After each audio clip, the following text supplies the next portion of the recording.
Hello, everybody. This is JM Pederi, and welcome to Dare to Dream, where courage meets purpose and faith moves us to build a better nation, one God centered family at a time. Let's get right on to our topic for today.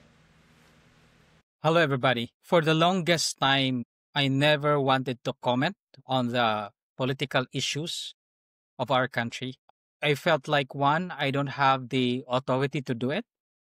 Second is, it's just so magulo, sobrang gulo na ayaw ko na makisawsaw. And most of the times, when I see people commenting about our political status, it ends up like a negative thing. It's like an energy downer.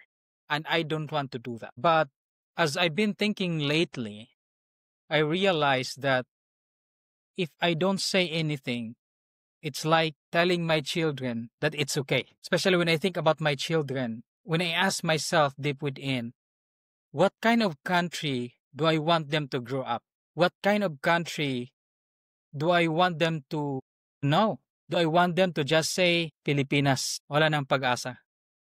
Mag-abroad na lang. I have nothing against those who went abroad because I know that they're in search for opportunity. However, I don't want my kids to just be resigned and, realize na wala tayong magawa sa corruption na yan, wala tayong magawa sa politics, magulo yan, makisawsaw. But at the same time, I really had to think about it, reflect to myself, what is it really that is important to me? And to me right now, very clear, the things are very important. Important to me is my faith. That's number one. Because at the end of the day, I know that after natin this are not to be for this world. We are meant for another world. We are meant to go to heaven. So for me, that's very important. My faith. Second is very important for me. Important for me is my family. I want to give them the best life. And so that's another reason why I felt like wala akong karapatang makisawsaw sa mga isyong to or to even voice my opinion because it's a societal problem and I am not even done solving my family problem, so I felt like I have no say. Pero yun nga eh, the more I think about it, until when? Until when ko hayaang hindi makialam? So am I not a Filipino anymore? Or am I trying to be negative? Or I am just trying to care more? And I think I'm trying to care more for this country. And for the reason that I have my children. This is the country that they are going to grow up with. Kahit anong gawin ko, they will grow up in this country. They're gonna deal with politicians. They're gonna deal with the government. They're gonna deal with every single Filipino. And therefore, I felt like, am I not, don't they deserve a better country than what we currently have right now? And if I don't do something, I understand. Of course, I'm just one person.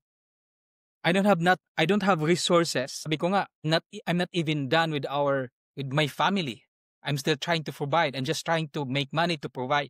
So I don't have much resources to contribute.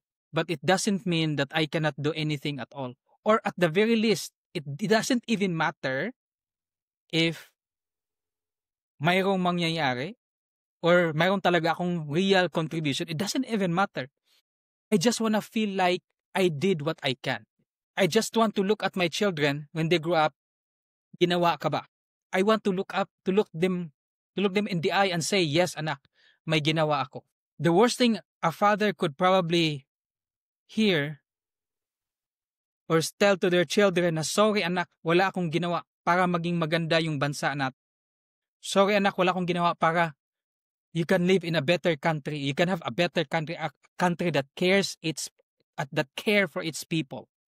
Because currently, I don't see it. Sobrang daming binaha, sobrang daming nalindol, and with all the corruption talks that could have saved lots of lives, and these are lives of people na kagaya ko, where I came from. Hirap sa buhay, naghanap buhay lang, hirap kumain 3 beses ang araw. And just because hindi magawa ng maayos yung mga project, binaha. Just because ng a few people, binulsa, walang nagawa.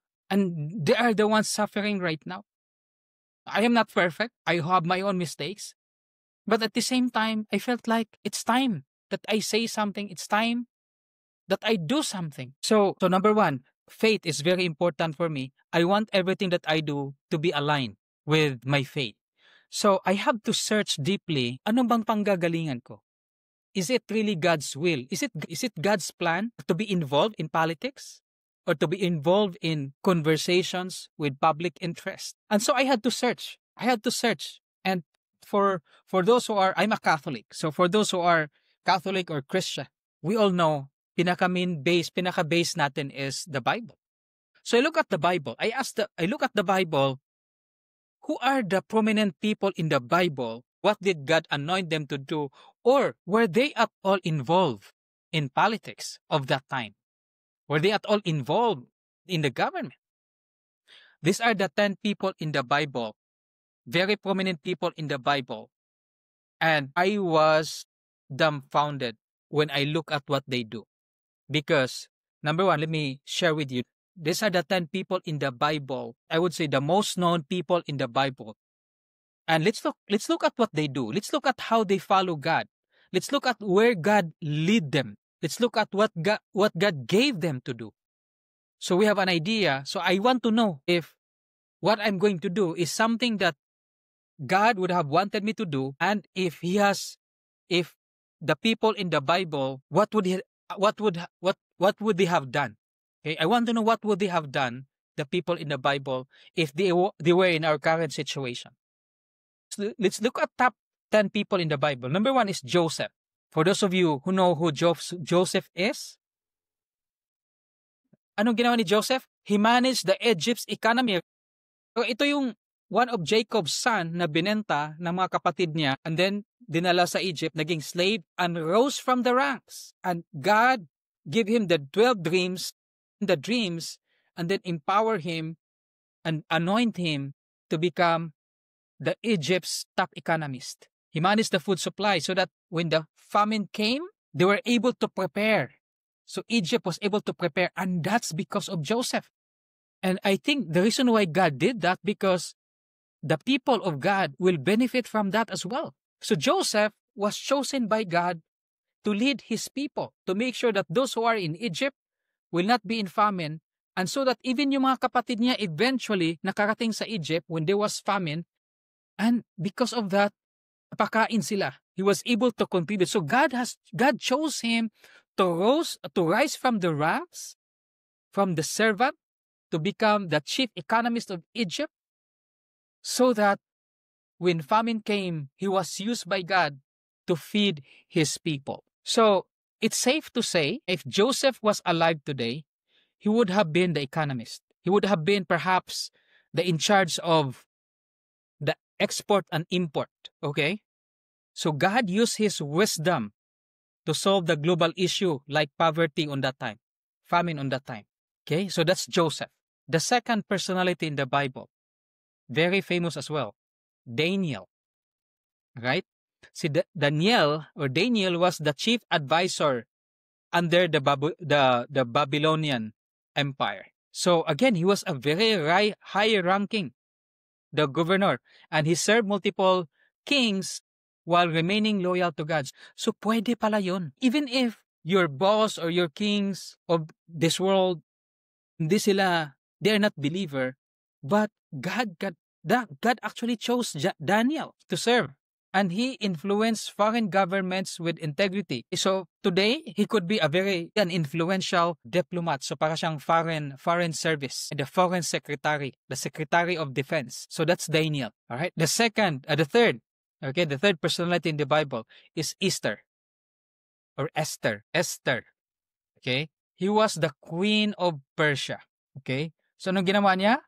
He used her royal influence to serve her people from genocide. So papatay na yung mga tao niya, the Israelites, and therefore he used her charm, right? Because she's a queen. He protect his nation and her people. Okay? So again, God chose Esther to protect his people. Another one, Nehemiah.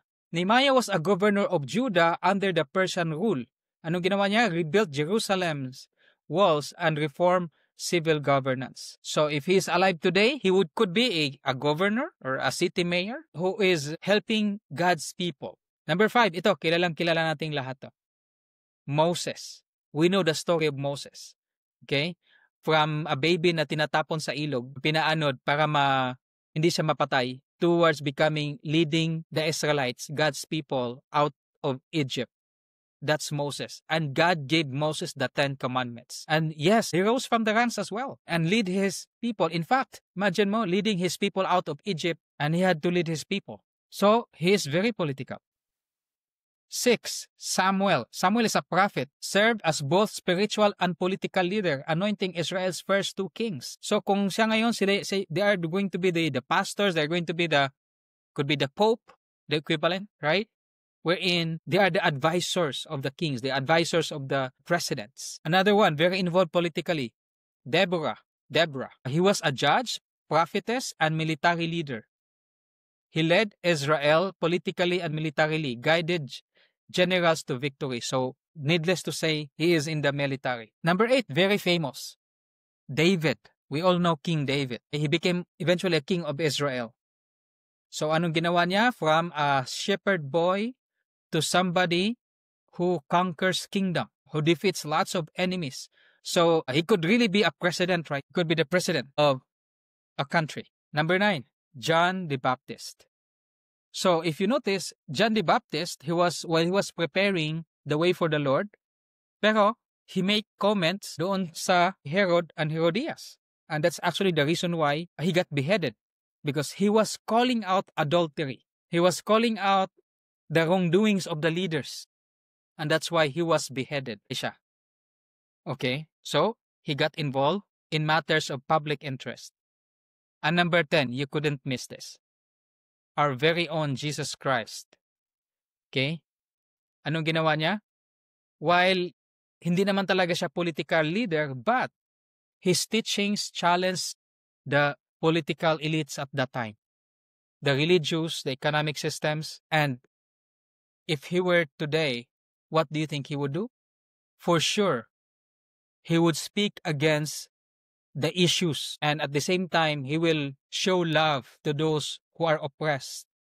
He will pray for the conversion of the hearts of those who are corrupt leaders. He will also call out, right? He will call out, and this is the reason why he was crucified. So these are some of the figures in the Bible, important personalities that convince me that if we really follow God, God anoints leaders to lead his people. And so the question is, I'm not trying to compare myself to them, because I am by no means equal to these people or even close to these people. But at the same time, if you look at their backgrounds, they are not very special at all. Most of them started as slaves. Most of them started with nothing. David was a shepherd, but because they submit to God's will, God was able to accomplish a lot through them. So this is the kind of realization that gives me clarity that I don't have to be sobrang influential to start. I just need to do something. And to me, it's as simple as expressing my views through this video.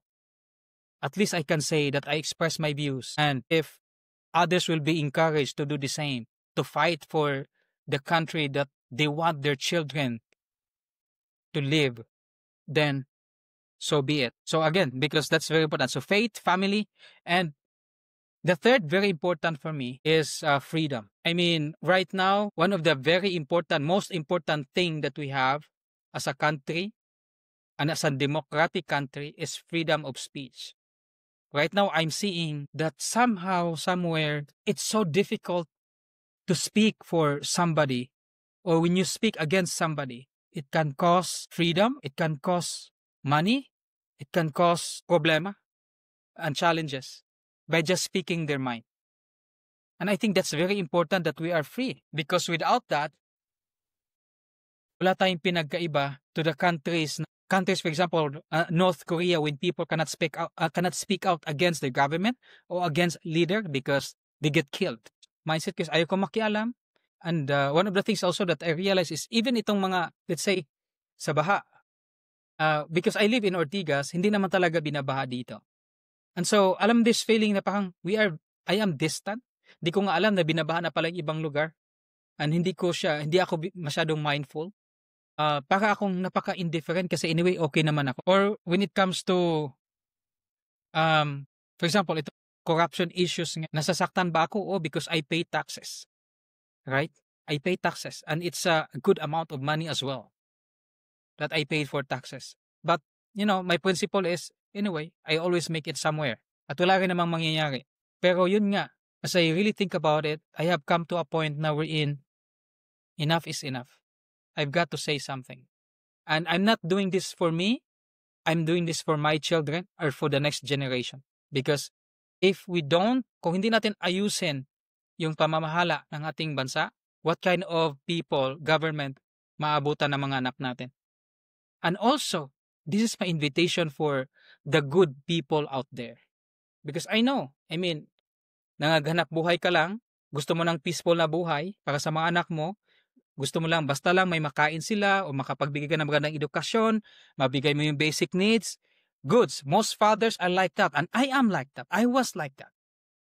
I was just trying to provide for my family. This is also the reason why corrupt people are reigning in our country. Because the good people do not want to be disturbed at what they do. I know a lot of good people like that, just like me. Ayaw rin nating tumakbo sa government. We don't wanna run governments. Why? Kasi magulo. Corruption, baka kainin tayo ng sistema. Ayaw nating makialam. And because of that, now, we are being run by people who are so corrupt, no values. No, I don't mean that no values. They have values, but values that are not aligned to the people. Values that it's all about themselves, not about other people. And also, if there's something that understand the poor, I understand the poor because I am one of them. And I think right now, we cannot just stay silent. Now, I don't mean that we go out on street. I have my own way of expressing my freedom. I don't think that we need to do a rally every day at Manakit because I'm not also okay with those na nananakit ng mga police because they are just doing their job as well. But I believe that there is a peaceful way. There's a peaceful way. And if we look at Jesus, for example, what did he do to those people na contrary yung beliefs? Now, this is also another thing. I just want to be clear here. Because it's not because we hate these people. The truth is, I don't hate those corrupt people. I don't hate them. The reality is, I don't hate them. Because there are some people that they hate. No, I don't hate them. But I pity them. I pity them. Because I know that if they don't change, judgment will be upon them. God's justice will be upon them. There's no escape. Just like you and me, we will be judged. We cannot escape God's justice. So, I don't hate them. In fact, I pity them because I know that God's justice is about to happen on them. In the same way that it will happen to me. I am answerable to all my actions to God. They will be answerable to their actions to God. And therefore, if we could pray for them so they can actually convert, they can change their heart. That's what we want. That's what I want. We want to help them change their heart, not fight them like enemies. Because the truth is, they are not. Our enemies cannot be seen. This is a spiritual battle. This is not me against the senators or me or us against the politicians. This is all of us against a spiritual enemy that is capturing, that is holding the hearts of these people. Why they are acting like this. While okay lang sa kanila na maganda yung tinitirahan nila, they're traveling around the world in private jets, and then the rest of the Filipinos binabaha, nililindol. We want them to have a change of heart. When they do, then they become God's people. Then they will take care of God's people. Then they will have compassion to God's people. But also, for those who have compassion with God's people, I invite you to do something. It's about time. We've been a democratic country for more than 100 years now. I'm not sure the figures. Don't quote me on that. But for decades, so we are already been an independent state for more than 100 years. And yet, we have not been realizing our potentials. And because we are so reluctant. We are so timid. And I think we have been trained to just follow. We have been trained to just to say nothing. Say nothing. Just focus lang tayo sa kailangan natin. Focus lang tayo sa hanap buhay na. But I think it's about time that we look beyond and look at the Pilipinas na iiwan natin sa mga anak natin. Is it better Philippines that we find it? That we found it. We want a better Philippines that we found it. So that's my goal. That's my goal. So my invitation is do something regardless and let's start around. I'm going to start with my family. Make sure that I provide well. But at the same time, I think it's about time that we have conversation. Here's the thing. I don't want us to be part of the negativity because there's so much negativity already about this country. I want us to be part of the solution. I want to be part of the solution. So which means, our government doesn't have the monopoly of the solution. I believe that you, me, know something. God give us something that we could contribute to this country to become this country a better country. A better country for our people, a better country for our children. So, what about if we talk about, put in comments, write down, what do you think our country needs to become a better country? Ano ang gagawin natin? Ano ang solusyon sa corruption ng Pilipinas? Sige, let's present our solution because oftentimes we complain a lot, pero ano solusyon natin? Or we say na, wala namang mangyari. Kung ganun na lang tayo, natanggap na natin na walang mangyayari because everybody is corrupt, tanggap na natin yun, then wala talaga mangyayari. So, but my invitation is, mag-isip tayo. Let's think about it. Mag-isip tayo. Ano ba yung pwedeng solusyon ng corruption? Solusyon natin para maayos yung flood problems ng Pilipinas. Mga substandard na materials ng mga bridges natin na nagko-collapse. What is the solution para gumanda naman yung pamumuhay ng mga Pilipino, mga kababayan natin? What is the solution? Okay? So I want us to explore that. So in the next few weeks, that's what I'm going to do. I'm going to explore ano ba yung mga pwedeng gawin. Okay? And again, let's have a conversation. I think it starts there. Let's have a conversation. How can we make this country better? How can we make this country worth living? How can we make this country worth living to our children, worth passing on to our children? And well, we might not be able to change this country overnight. Obviously, it's been years and years and decades, even centuries of corruption. So we might not even know if it could happen in our lifetime. But to me, it doesn't matter. It doesn't matter. We just need to do something. Thank you.